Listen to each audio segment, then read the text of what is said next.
শক্তিশালী একজন নবী ছিল। উনি মালাকুল মাউতকে বলেছিলেন, মালাকুল মাউত, আমার মৃত্যুর সামান্য কিছু আগে আমারে বইলো, আমার একটা কাজ আছে। মালাকুল মাউত মৃত্যুর কিছু সময় আগে এসে বলল, সুলাইমান, সময় শেষ, অল্প কিছু সময় বাকি, কি করবেন করেন।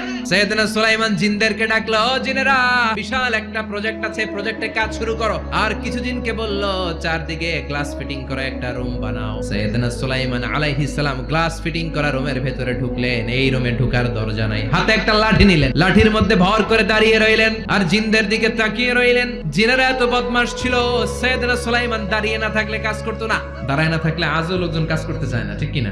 সুলাইমান আলাইহিস সালাম লাঠির মধ্যে ভর দিয়ে দাঁড়িয়ে রইলেন আর বললেন, কাজ করো। জিনেরাও কাজ শুরু করলো। ওদিকে মালাকুল মাউত এসে বলো, সুলাইমান, সময় তো শেষ। সুলাইমান বলে, সমস্যা নাই, রূহ কবজ করো।